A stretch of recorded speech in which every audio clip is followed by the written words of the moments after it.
Días, doctor Espinosa. René, ¿cómo estás? Muy buenos días. Muchas gracias por venir. Estás en condición de experto en este caso, porque no estás defendiendo a ninguna de las partes involucradas en esto, ¿no? A nadie. De acuerdo. Ahora, por ejemplo, tomando en cuenta casos que tú conoces, por ejemplo, el caso Vizcarra, el caso Alan García, cuando hay tres testimonios que se indican algo, configuran prueba, porque acá hay tres testimonios, y si incluimos a Adriansen, cuatro, que no obran, el de Adriansen no obra, pero se le escapó en la conferencia de prensa, que dicen que Dina Boluarte sí estuvo en Mykonos.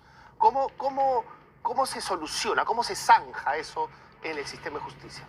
Bueno, primero lo que hay que ver es lo que se conoce como un estándar probatorio, es decir, determinar si a partir de las diligencias preliminares se puede pasar a la siguiente etapa, que es una investigación ya formalizada, es decir, imputar cargos, establecer qué cosa es lo que se le atribuye concretamente. Porque recordemos que estamos en investigación preliminar y hay que recordar el delito que se investiga. En este caso... Encubrimiento personal. Exacto. Más que un delito de corrupción, es un delito de encubrimiento personal. Y en términos sencillos, ¿qué es el encubrimiento personal? Bajo el artículo 404 del Código Penal, comete el delito aquel que sustrae de la persecución de la justicia o de alguna medida ordenada por la justicia a una persona. Teniendo poder, siendo funcionario público, o no necesariamente. Si es funcionario público y se encarga de su custodia, la pena aumenta hasta 10 años. Si no lo es, la pena llega a 6 años. Pero en realidad no necesita ser funcionario para cometer el delito. Pero acá, evidentemente, estamos frente a una situación grave, porque estaríamos hablando de un abuso claro de poder de parte de la presidenta. Pero que amerita tal vez no prisión efectiva. No, sí ameritaría prisión efectiva porque la pena son 6 años.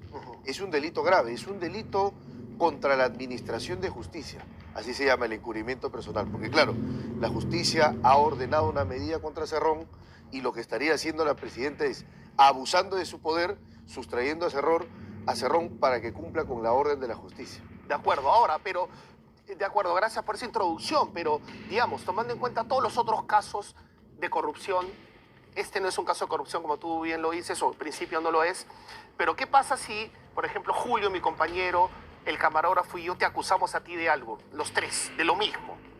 Bueno, ¿eso basta? Basta para pasar a la siguiente etapa, que es la formalización de la investigación. ¿Por qué? Porque establecen serios indicios de que el delito habría existido y dos, lo más importante, René, que habría responsabilidad en el imputado.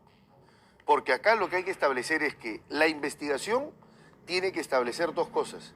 Primero, que el encubrimiento se haya dado y segundo, que el encubrimiento lo haya hecho Dina Boluarte. O sea, hay dos partes acá.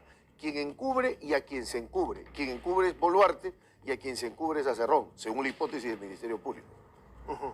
De acuerdo. Ahora, vamos a informarles que Dina está encabezando una sesión del Consejo de Ministros, con lo cual se puede inferir que no va a participar de la diligencia, ¿no?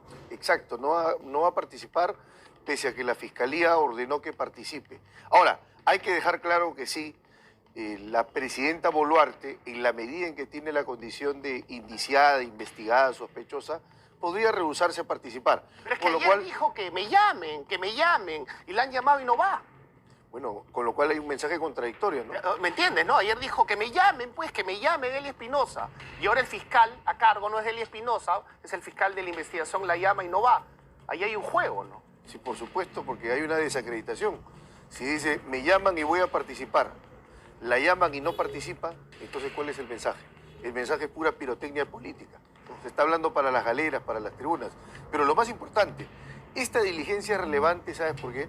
Porque es una suerte de reconstrucción. Se llama verificación y recorrido. Ahora, ¿qué tendría que hacer la Fiscalía? ¿Necesita la presidenta necesariamente? No, no necesariamente la necesita porque va a poner a una persona con sus características similares y van a hacer el recorrido conforme a los testimonios que obran.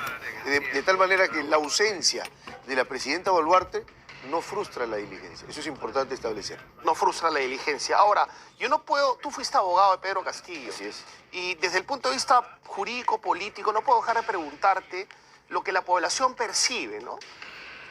Lo que la población percibe es que congresistas eran muy severos con Pedro Castillo y ahora son suavecitos con Dina Boluarte. Y lo mismo, otros congresistas eran muy suaves con Pedro Castillo y ahora son muy severos con Dina Boluarte. ¿Qué reflexión te propone eso en términos de vacancia?